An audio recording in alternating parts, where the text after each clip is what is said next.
కూడా చూస్తున్నప్పుడు వాస్తవానికి స్పందించకూడదని చెప్పి అనుకున్నప్పటికీ కొన్ని ఎల్లో మీడియా ఛానల్స్ అన్నీ కూడా ఏదో గొప్ప విజయం సాధించాం, చంద్రబాబు నాయుడు గారికి ఏదో ఊరట కలిగింది, ఆయన సుప్రీంకోర్టులో వేసినటువంటి ఎస్ఎల్పికి సంబంధించి ఏదో ఆయనకు అనుకూలంగా తీర్పు వచ్చినట్టుగా కొన్ని టీవీ ఛానల్స్ చిత్రీకరించేటువంటి ప్రయత్నం చేస్తూ ఉన్నాయి. ఇది నాకు ఏ రకంగా అనిపించిందంటే 2019లో చంద్రబాబు నాయుడు గారు గెలిచినటువంటి 23 సీట్లని గొప్ప విజయంగా భావించి చూపిస్తే ఏ రకంగా ఉంటుందో ఈరోజు సుప్రీంకోర్టులో వచ్చినటువంటి తీర్పు చూసిన తర్వాత వీరు చూపిస్తున్నటువంటి, వీరు చిత్రీకరిస్తున్నటువంటి, వీరు షోకేస్ చేస్తున్నటువంటి వారి అభిప్రాయాన్ని ఆ రకంగానే చూడొచ్చు అనేటువంటిది నా అభిప్రాయం. అసలు జరిగినటువంటి కేసు కానీ, జరిగినటువంటి వాదనలు కానీ, ఇచ్చినటువంటి తీర్పు కానీ ఇవన్నీ చూసిన తర్వాత నాకు తెలిసి ఏ రకమైనటువంటి రిలీఫ్ అనేటువంటిది చంద్రబాబు నాయుడు గారికి కలగలేదు అనేటువంటిది నా అభిప్రాయం, ప్రజల అభిప్రాయం, కోర్టు అభిప్రాయం.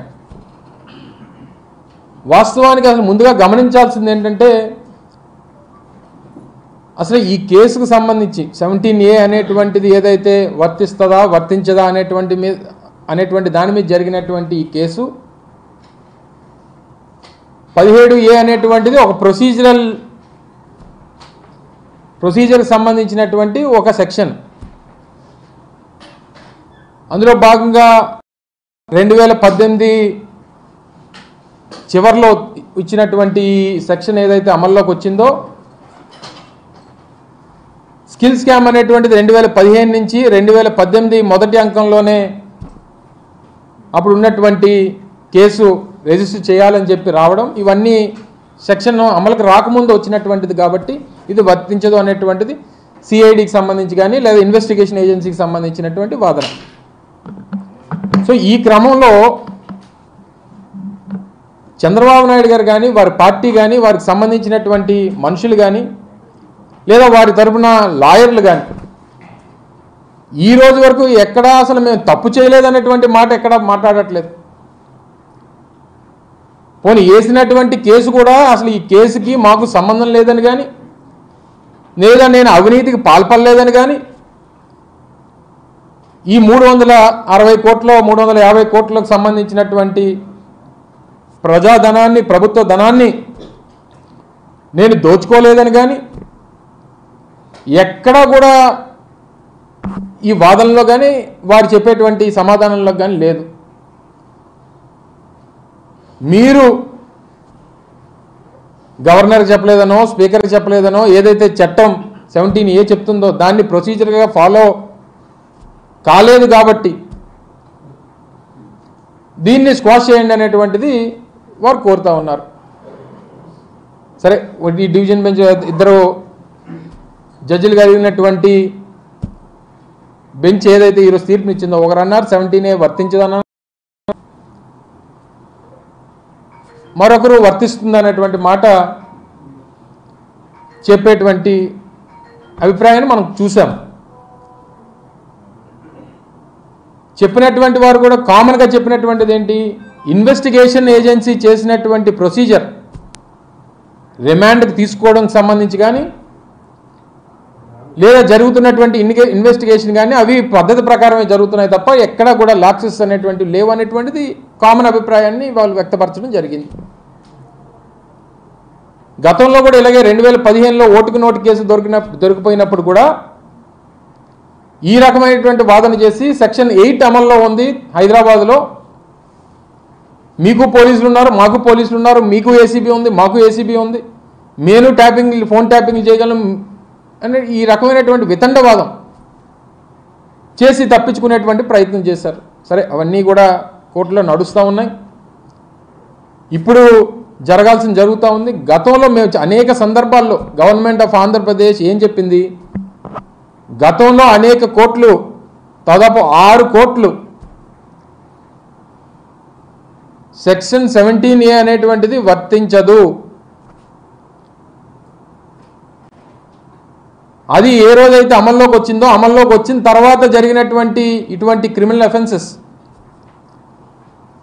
లేకపోతే ఇటువంటి కరప్షన్ అలిగేషన్స్ ఇవన్నీ కూడా ఆ చట్టం అమల్లోకి వచ్చిన తర్వాత చేస్తే అవి వర్తిస్తుంది తప్ప లేకపోతే లేదు అనేటువంటిది 6 కోట్లు చెప్పినాయి. దాదాపు 6 హైకోర్టులు చెప్పినాయి. మరి అంత క్లియర్ కట్గా ఉన్నదాని మీద అది బేస్ చేసుకొని గవర్నమెంట్ ఏజెన్సీస్ కానీ, ఇన్వెస్టిగేషన్ ఏజెన్సీస్ కానీ, గవర్నమెంట్ ఆఫ్ ఆంధ్రప్రదేశ్ కానీ ఫైట్ చేస్తూ ఉంది. క్లియర్ కట్గా కనబడతా ఉంది. ఈరోజు వచ్చినటువంటి ఈ తీర్పు చూసిన తర్వాత చంద్రబాబు నాయుడు గారు బోన్లో నిలబడి ఇన్వెస్టిగేషన్ ఏజెన్సీస్ సంబంధించి కానీ, న్యాయస్థానం ముందు కానీ దొంగలా నిలబడి సమాధానం చెప్పాల్సినటువంటి అవసరం ఉంది. చంద్రబాబు నాయుడు అనేటువంటి వ్యక్తి 52 రోజులు జైలు శిక్ష అనుభవించి వ్యక్తిగతమైనటువంటి ఆరోగ్య కారణాలు, ఇతరితర కారణాలు చెప్పి బెయిల్ మీద ఉన్నటువంటి ఒక దొంగే తప్ప ఈరోజు వచ్చినటువంటి తీర్పు వల్ల లేకపోతే ఇంకో దాని వల్ల ఏదో నిజాయితీ పరుడనో లేకపోతే ఏ అమాయకి చక్రవర్తనో లేకపోతే ఈ కేసుకి ఆయనకి సంబంధం లేదనో ఎక్కడా కూడా న్యాయస్థానం చెప్పలేదనేటువంటిది గమనించమని చెప్పి కోరుతా ఉన్నా ప్రజలందరినీ కూడా. ఈ వచ్చినటువంటి తీర్పుని వారికి నచ్చినట్టు ఈరోజు సుప్రీంకోర్టు చీఫ్ జస్టిస్ నేతృత్వంలో ఉన్నటువంటి దానికి వారు బదలాయించారు. సరే, ఒకరి వాదన ఒకలా ఉంది, ఒకరి వాదన ఒకలా ఉంది. కామన్ ఇష్యూస్ అన్నీ కూడా వాళ్ళు సమర్థించుకునేటువంటి ప్రయత్నం, ప్రభుత్వం మనం సమర్థించాం, వారు చెప్పుకునేటువంటి ప్రయత్నం చేశారు, వారు దాన్ని అంగీకరించారు. ప్రొసీజర్స్ని ఎక్కడా కూడా డివియేట్ చేయలేదనేటువంటి మాట చెప్పారు. ఈ సెక్షన్ 17A అనేటువంటిది ఇట్స్ ప్రొసీజరల్ యాక్ట్, ఒకటి ప్రొసీజరల్ యాక్ట్. అది దాన్ని చెయ్యాలా లేదనేటువంటిది ఉన్ని దాన్ని రూల్ పొజిషన్ ప్రకారం నిర్ణయం తీసుకుంటారు. దానికి సమాధానం చెప్పడం మానేసి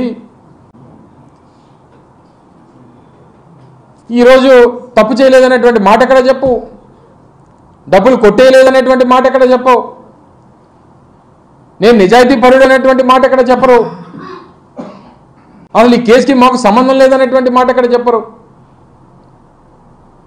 చివరికి వచ్చి చెప్పేది ఏంటంటే మీరు చేసినటువంటి ప్రక్రియ కరెక్ట్ కాదనేటువంటి చెప్తారు.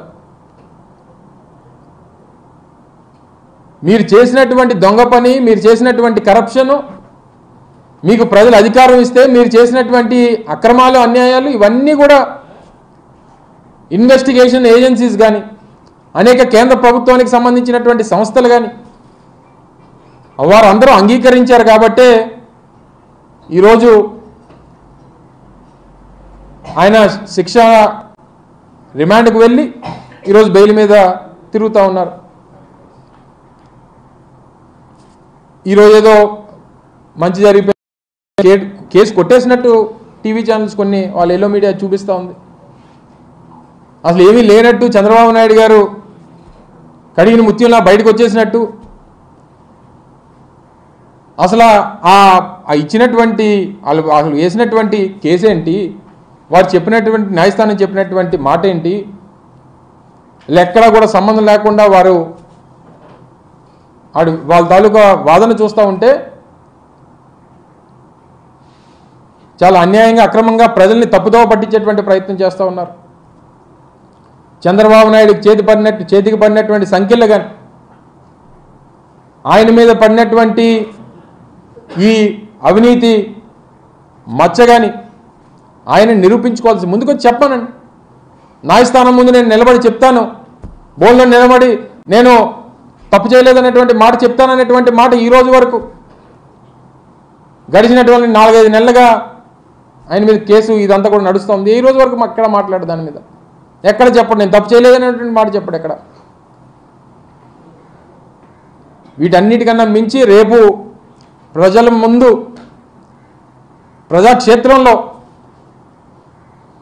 ప్రజలు నిర్ణయిస్తారు. సరే, న్యాయస్థానం, ఈ ప్రొసీజర్స్, ఈ చట్టాలు, మనకున్నటువంటి ప్రక్రియలు అన్నీ సాగుతూ ఉంటాయి. ఎండ్ ఆఫ్ ది డే ప్రజలు చంద్రబాబు నాయుడు చేసినటువంటి తప్పుని గమనిస్తూ ఉన్నారు. తప్పకుండా ప్రజాకోర్టులో మరొకసారి శిక్ష పడేటువంటి పరిస్థితి దగ్గరలో ఉంది అనేటువంటి మాట ఈ సందర్భంగా మీ ద్వారా మరొకసారి తెలియజేస్తా ఉన్నా.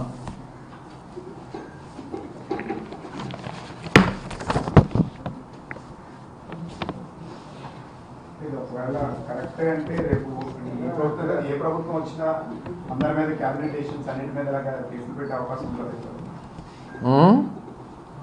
ఒకవేళ దీన్ని సుప్రీంకోర్టు సమర్థిస్తే భవిష్యత్తులో అన్ని ప్రభుత్వాలు ఏ ప్రభుత్వం అంటే ఇప్పుడు మీరు అనేది ఏంటంటే, ఏబిఎన్ చెప్పేది ఏంటంటే, క్యాబినెట్లో చేసినటువంటి నిర్ణయాన్ని చంద్రబాబు నాయుడు గారు అమలు చేశారు, సో దాన్ని మీరు తప్పుపడుతున్నారు అనేటువంటి అభిప్రాయాన్ని మీరు వ్యక్తపరుస్తున్నారు.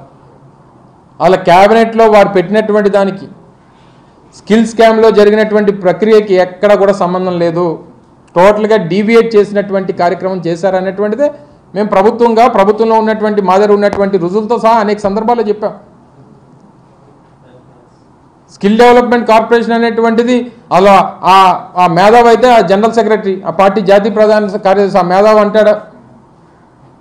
అసలు కార్పొరేషన్కి సంబంధించి అసలు క్యాబినెట్కి కానీ లేదా మంత్రులకు కానీ అసలు అలా ఆ ప్రొసీజరే ఉండదు. అసలు వాళ్ళు దాని ప్రకారం ప్రొసీజర్ ప్రకారం వాళ్ళ ఫైల్ కూడా రావన్నటువంటి మాట చెప్తా ఉన్నాడు. ఆయన మంత్రిగా పనిచేశాడు, 2.5 సంవత్సరాలు మంత్రిగా పనిచేశాడు ఆయన.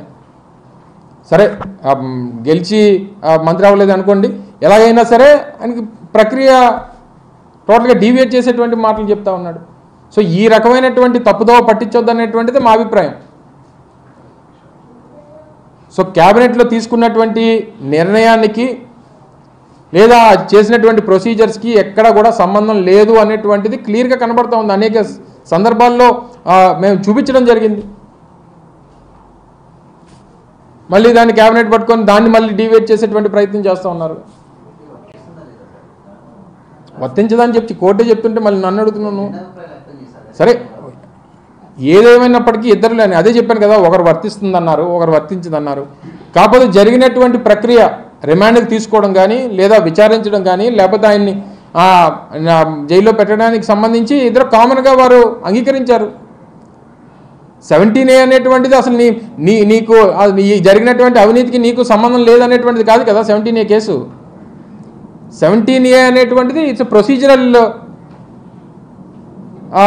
ప్రొసీజర్కి సంబంధించినటువంటి దాని మీద వేసినటువంటి కేసు అది. అది చంద్రబాబు నాయుడు గారికి కేసుకి స్కిల్ స్కామ్కి సంబంధం లేదనేటువంటిది ఆ సెక్షన్ కానీ లేకపోతే ఆ కేసు మీద వేసినటువంటిది స్కాచ్ కాదు కదా. సో దాన్ని ఎందుకు వాళ్ళు పూర్తిగా కేసుకి దీనికి ఎందుకు ముడి పెడుతున్నారు అనేటువంటిది మా అభిప్రాయం. ఎందుకు మీకెందుకు గౌరవపడుతుంది, మీరెందుకు గౌరవపడుతున్నారు? నాకు లేని గౌరవం మీకెందుకు? 3 కాకపోతే 4, 4 కాకపోతే 5, లేకపోతే వాళ్ళు సీట్ లేకపోతే పార్టీకి పనిచేస్తారు. మొదటి నుంచి చెప్తున్నాను కదా, మీకెందుకు నా గురించి గౌరవం మీకు? అంతే కదా. కొత్త పార్టీలు కొత్త వాళ్ళు అందరూ వస్తున్నారు కదా, వాళ్ళందరూ చూస్తున్నాం కదా. వాళ్ళు ఏమని ఏపీపీ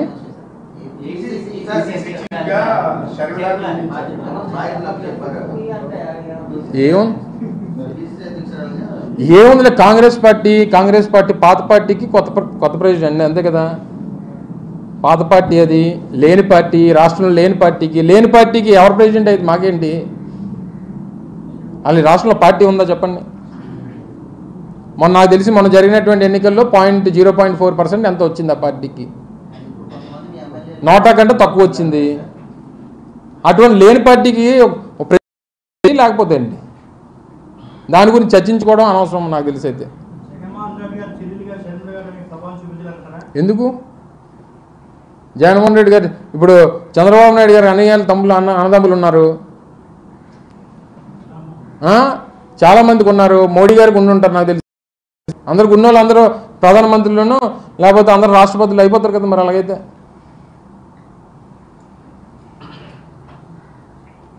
అసలు పార్టీ లేదు కదా. కాంగ్రెస్ పార్టీ అనేటువంటిది ఈ రాష్ట్రంలో ఆంధ్రప్రదేశ్లో కాంగ్రెస్ పార్టీకి ఓటు కానిగా సీటు సంగతి పక్కన పెట్టండి, ఓటేసిన లేడు. ఎందుకు వేయట్లేదు కాంగ్రెస్? ఈ రాష్ట్రానికి చేసినటువంటి ముఖ్యంగా ఈ రాష్ట్ర ప్రజలకు చేసినటువంటి అన్యాయం. ఒక కులానికో మతానికో ప్రాంతానికో లేదా ఒక వ్యక్తికో వర్గానికో చేసినటువంటి అన్యాయం కాదు. ఈ రాష్ట్రంలో ఉన్నటువంటి 5,30,00,000 మంది ప్రజలకి మనం కలిసి నిర్మించుకున్నటువంటి హైదరాబాద్ కానీ, కలిసి నిర్మించుకున్నటువంటి ఉమ్మడి రాష్ట్రం కానీ, అందరం కలిసి ఉండాలని చెప్పి కోరుకున్నటువంటి ప్రజలు కానీ, వీరి తాలూకు ఆలోచనల్ని, నమ్మకాలని, భవిష్యత్తుని అడ్డంగా గొడ్డలతో నరిగినటువంటి పార్టీ కాంగ్రెస్ పార్టీ. మరి అటువంటి పార్టీ అసలు ఈ రాష్ట్రంలో ఉండకూడదని కానీ, ఆ జెండా కనబడకూడదు అనేటువంటిది ఈ రాష్ట్ర ప్రజల ఆలోచన. అలాగే కనబడట్లేదు. అటువంటి లేని పార్టీకి ఎవరు ప్రెసిడెంట్ అయితే మేమేం పట్టించుకుంటాం, మాకేం సంబంధం అంటున్నాను.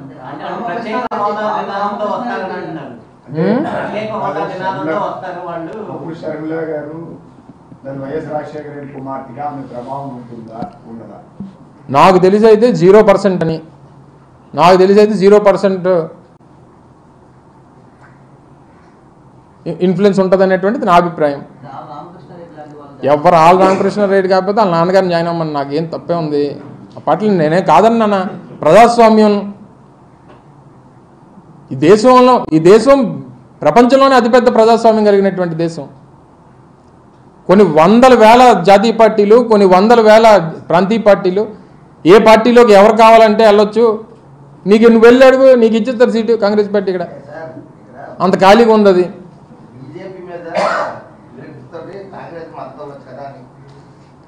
బీజేపీ మీద వెరుకుతుందా? సర్లే, ఎవరి మీద అలా కదమ్మా. రేపు 10 మంది పోటీ చేస్తారు. 10 మందికి వేయలేవు కదా నువ్వు ఓటు. ఎవరికో ఒకరికే కదా వేయగలవు.